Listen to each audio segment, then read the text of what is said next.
Nosotros somos el grupo número 3 y el día de hoy vamos a continuar hablando de los casos clínicos. Les vamos a presentar dos casos, uno de tétanos y otro sobre la enfermedad de Lyme.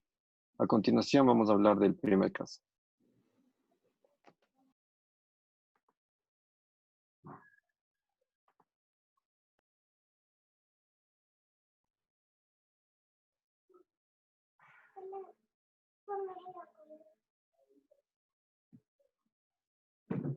Caso clínico número 1, tétanos en equino. Anamnesis. Tenemos los datos generales del paciente que son especie equino, sexo hembra, raza Paint Horse, edad 6 años, peso 300 kilogramos. El motivo de consulta, el propietario indicó que el animal supuestamente había sido mordido por una serpiente, la yegua había perdido su embarazo, tenía dificultad para alimentarse, no tenía vacunas ni desparasitaciones.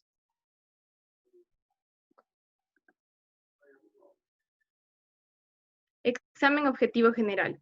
Dentro del examen físico se pudo observar hipersensibilidad a la palpación en la yegua, laceraciones en la piel, en la extremidad anterior y posterior, como se evidencia en las imágenes, una frecuencia cardíaca de 60 latidos por minuto, lo cual se encuentra elevado ya que lo normal es hasta 40 latidos por minuto, frecuencia respiratoria de 28 movimientos por minuto o respiraciones, que está igualmente elevado ya que lo normal es hasta 16, una temperatura de 38.8 grados centígrados, ligeramente elevada, ya que lo normal es hasta 38 o hasta 38.5 grados centígrados, y un tiempo de llenado capilar de 3 segundos, igualmente elevado, lo normal es hasta 2 segundos, y esto puede indicar deshidratación en el paciente.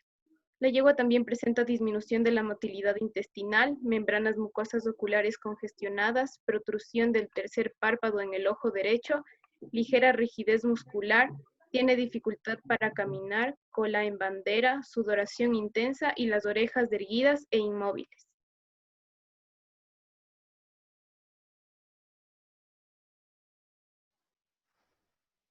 Ya dentro del examen objetivo particular tenemos que el diagnóstico de tétano suele ser presuntivo y se basa en los signos clínicos y los antecedentes de traumas recientes de animales no vacunados. Entre algunos exámenes que se pueden realizar tenemos la tinción Gram. Los frotis con tinción Gram de las lesiones pueden revelar las características formas de palillo del Clostridium tetani. Se puede intentar el cultivo anaeróbico de Clostridium tetani a partir del tejido necrótico de la herida, pero a menudo este no tiene mucho éxito. También tenemos las técnicas basadas en PCR, incluida la PCR en tiempo real para la detección de genes de neurotoxinas. Este se puede utilizar para ayudar en el diagnóstico de la enfermedad. También tenemos kits comerciales que están disponibles para la identificación bioquímica. Y por último tenemos que se puede identificar toxinas específicas en fluidos corporales o en el contenido intestinal mediante pruebas de neutralización o protección de toxinas en roedores de laboratorio, generalmente son ratones.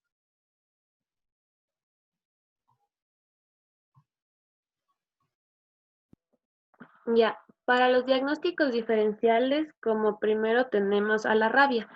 Los signos clínicos en el caballo van a ser muy variables y pueden ser fácilmente confundidos con otras enfermedades que pueden afectar al sistema nervioso.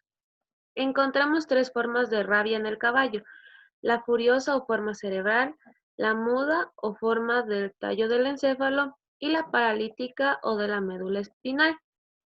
Hay que tomar en cuenta que en los equinos va a haber la ausencia de agresividad, pero esto no va a excluir que sea rabia. Los signos van a incluir cólico y cojera, pero en la mayoría de los casos se va a mostrar hiperestesia, fiebre, ataxia y paresia. La ataxia y paresia normalmente van a empezar en lo que son los cuartos traseros y van a progresar cranealmente. También vamos a encontrar al animal en un estado de depresión y coma antes de la muerte. En la forma furiosa van a existir periodos de agresividad y excitación que se van a alternar con periodos de relativa calma.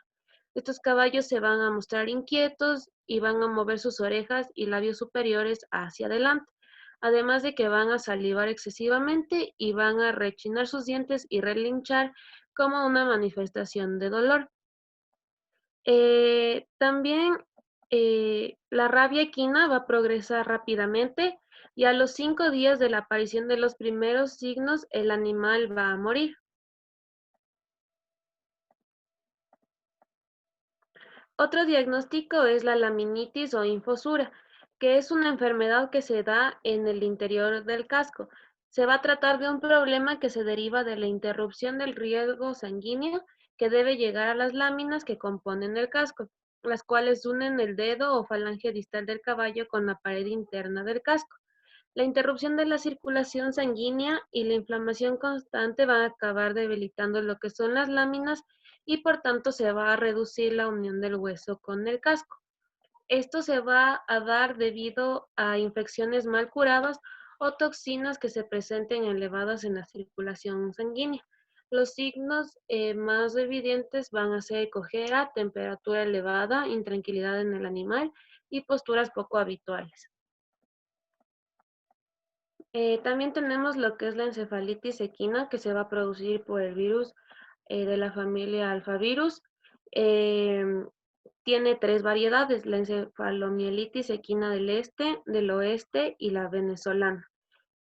Todas están presentes en el continente americano. Las variedades del este y del oeste van a ser las más patógenas y dañinas. Esta enfermedad se va a transmitir por la picadura de mosquitos y como signos tiene fiebre alta, el caballo va a dejar de comer, aparece depresión en el animal, su cabeza tiene una posición caída, los párpados y labios van a permanecer flácidos, la visión está alterada, el caballo va a colocar sus patas de forma que están muy separadas unas de otras, comienzan movimientos involuntarios, va a aparecer lo que es la ataxia, parexia y finalmente parálisis. El animal se tumba, convulsiona y muere.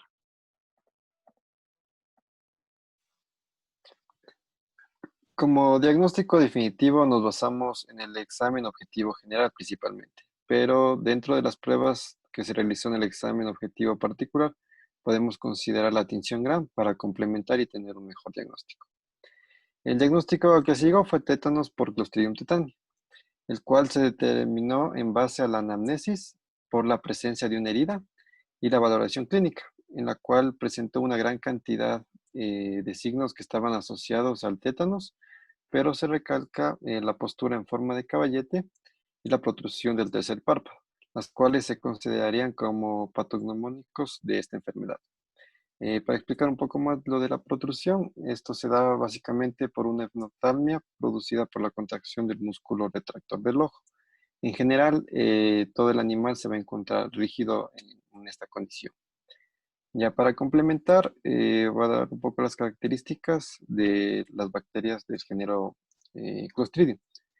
Estas son bacterias anaerobias que se encuentran muy distribuidas a nivel mundial y algunas son parte de la biota microbiana normal de ciertos animales.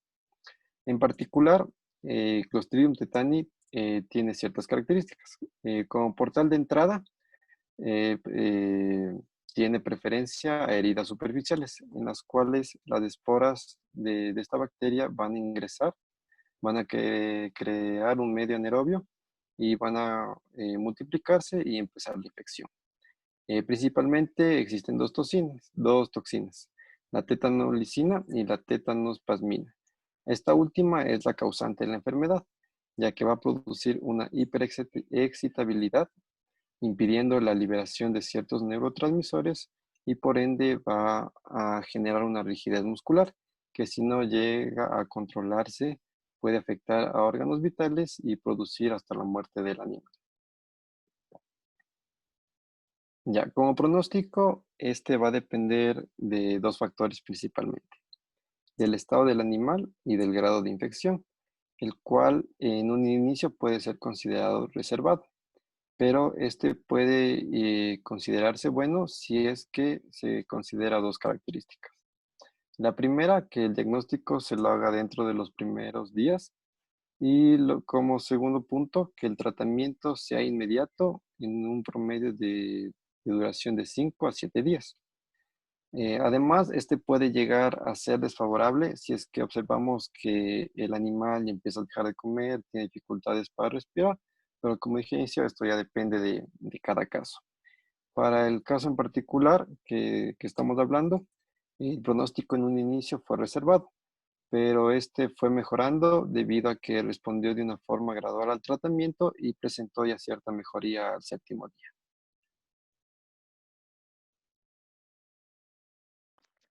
Al tener el diagnóstico definitivo, se administra el tratamiento iniciando con tabletas de metronidazol a una dosis de 25 miligramos por kilogramo cada 8 horas durante 5 días. Tabletas de tiocolchicócido a una dosis de 0.05 miligramos por kilogramo durante 5 días. El suero antitetánico, 50.000 unidades internacionales por animal cada 24 horas por 5 días. Y adicional a esto, se debe lavar la herida del miembro posterior derecho diariamente con agua, peróxido de hidrógeno y la aplicación tópica de fenitrotión durante 7 días consecutivos. La mejora fue gradual y significativa en el animal, el cual respondió muy bien al tratamiento, obteniendo los resultados esperados y restaurando al paciente la salud. El control y la eliminación de la bacteria Clostridium tetani ocurre a través de la terapia con antibióticos, generalmente usando penicilina G parenteral. Sin embargo, diferentes estudios indican que el uso de la penicilina en el tratamiento del tétanos no debe realizarse porque es un antagonista del GABA, junto con el uso del metronidazol. Gracias. Bueno, como caso clínico número 2, les vamos a hablar acerca de la enfermedad de Lyme. Dentro de los datos generales, se trata de una mujer de 47 años de edad, con un peso de 55 kilogramos aproximadamente, que es residente en Santiago de Chile y como antecedente manifestó que hace 3 semanas viajó a Pensilvania.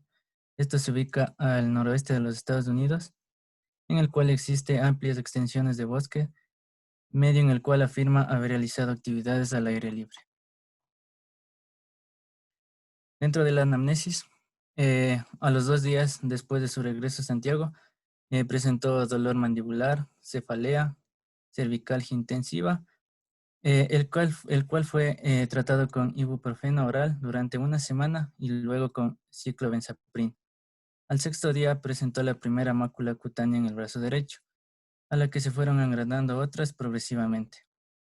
Una semana más tarde se agregó sensación febril, insomnio y dolor en ambas muñecas y rodillas. Como valoración clínica, al examen físico dermatológico se evidenciaron múltiples máculas eritematosas tipo target, con un diámetro de hasta 20 centímetros en distintas etapas evolutivas. La lesión más grande se ubica en la cara posterior del muslo izquierdo, con aumento de la temperatura local, edema y sensación urente al tacto, compatible con un eritema migras múltiple, como lo podemos observar en la imagen.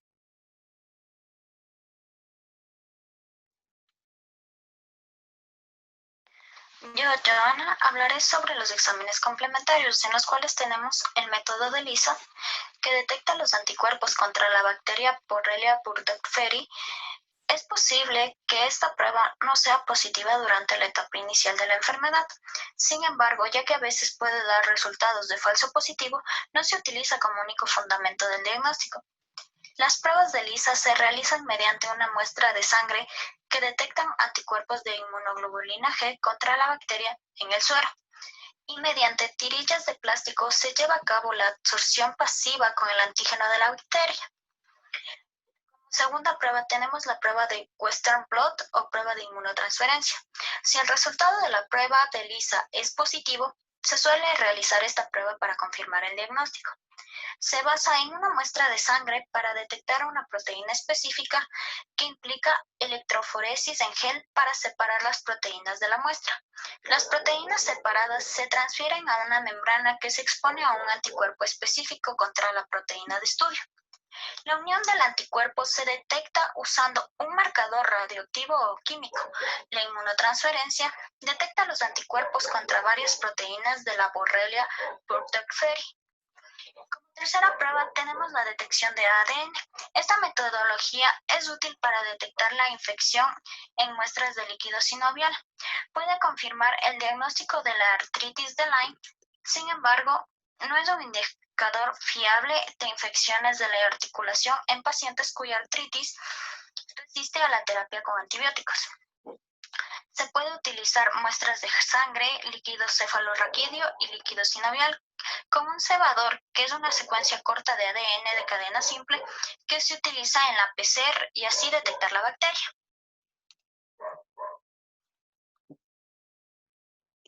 En cuanto a diagnóstico diferencial, se encontraron varias enfermedades debido a que la enfermedad de Lyme presenta signos y síntomas atípicos.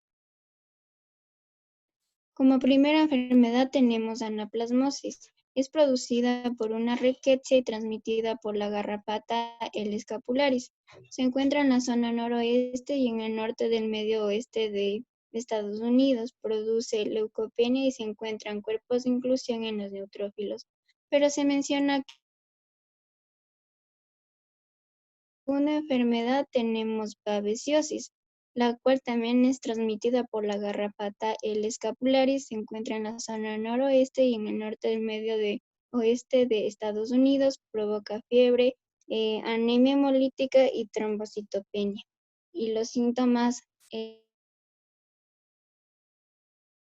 el lichosis como tercera enfermedad es provocada por la Ehrlichia cofenensis, se encuentra en la zona sudeste y surcentral de los Estados Unidos, pero se diferencia de enfermedad de Lyme debido a que su lesión cutánea es de manera de una erupción.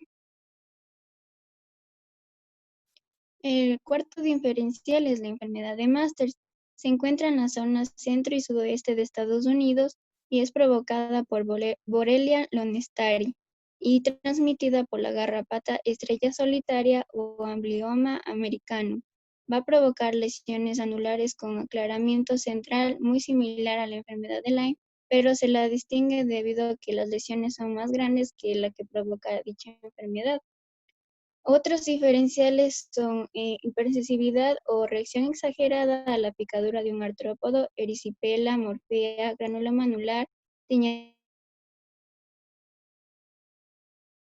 urticaria, eritema multiforme y eczema numular.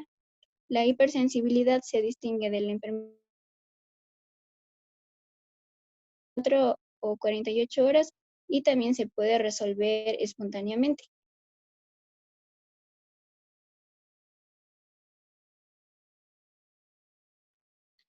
Dentro del diagnóstico definitivo de la enfermedad de Lyme o borrelosis de Lyme, se puede decir que la enfermedad de Lyme fue diagnosticada por primera vez en Estados Unidos y se ha ido extendiendo hasta Europa y Asia. La importancia de esta es a nivel de la salud pública, ya que se debe a una enfermedad zoonótica. El vector de transmisión es la garrapata dura del género Ixodido. La predilección de esta garrapata es por los ciervos del este de Estados Unidos. La especie de la garrapata específica es Oxodis scapularis, siendo el principal vector de la enfermedad. Esta garrapata adquiere la bacteria Borrelia burgdorferi. Ya, dentro de esto se puede decir que el ciclo de dicha bacteria, su recorrido inicia cuando la bacteria comienza a desarrollarse en un ratón de campo. Sin embargo, la bacteria no será el único visitante del ratón, pues pronto llegará una garrapata acarreada por un venado de cola blanca y dicha garrapata comenzará a alimentarse de la sangre del ratón y de paso de la bacteria. En este caso, la garrapata puede regresar al venado o en su defecto a algún ser humano que le guste las actividades al aire libre en el bosque. Dado que es una enfermedad multisistémica y proteiforme, puede simular parecerse a otras enfermedades y su diagnóstico clínico en ocasiones se hace difícil. Pero básicamente el diagnóstico depende tanto de los resultados de las pruebas como de la presencia de las manifestaciones clínicas. Dentro de lo que se debe tomar en cuenta es la época y el lugar de hábitat del animal o de la persona.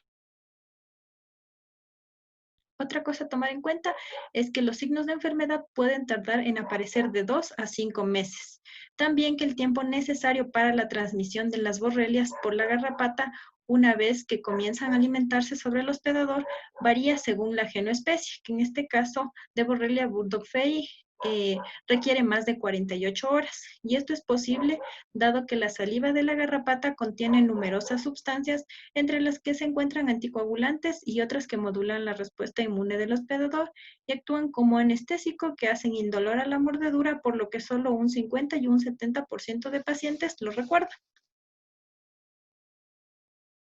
Dentro de las manifestaciones clínicas, tanto en humanos como en animales, podemos encontrar que existe cojeras repentinas y recurrentes debido a la inflamación de las articulaciones que pueden durar días o incluso meses, o también podría variar en los animales. El caminado es rígido con la espalda arqueada y dentro de las manifestaciones generales, tanto en animales como en humanos, también los ganglios cercanos al lugar de la mordedura de la garrapata se encontrarán inflamados.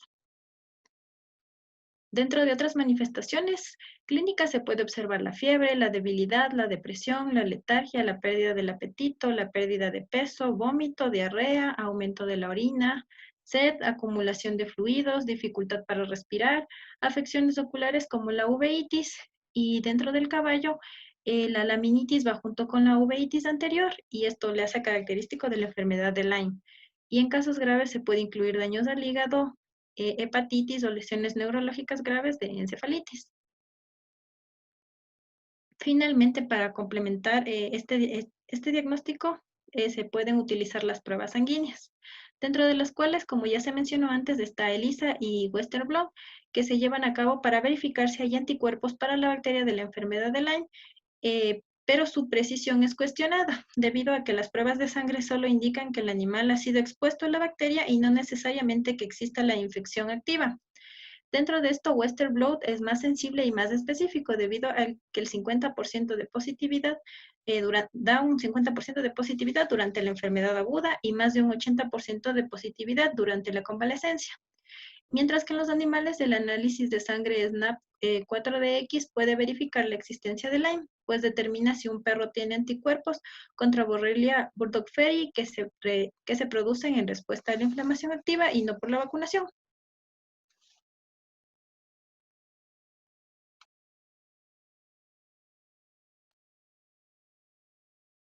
Pronóstico. Etapa 1, también conocida como enfermedad de Lyme temprana y localizada, donde la bacteria aún no se ha propagado por todo el cuerpo. Se presentan síntomas como dolor mandibular, cefalea, cervicalgia intensa y la primera mácula cutánea. El paciente acude a revisión después de 16 días presentados los primeros síntomas. Se define que el paciente está en etapa 2, que se la conoce también como enfermedad de Lyme en etapa diseminada temprana, donde la bacteria ha comenzado a propagarse por todo el cuerpo. El paciente presenta sensación febril no cuantificada, compromiso del estado general, insomnio, dolor en muñecas y rodillas y máculas eritematosas. Se recomienda un tratamiento por 21 días. Antes de que llegue a la etapa 3, o también conocida como enfermedad de Lyme, diseminación tardía, donde la bacteria ya se ha diseminado por todo el cuerpo.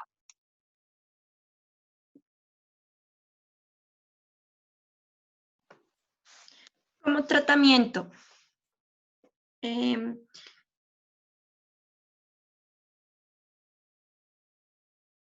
debe utilizar doxiciclina de 100 miligramos por vía oral cada 12 horas y, como mencionó mi compañera, por 21 días.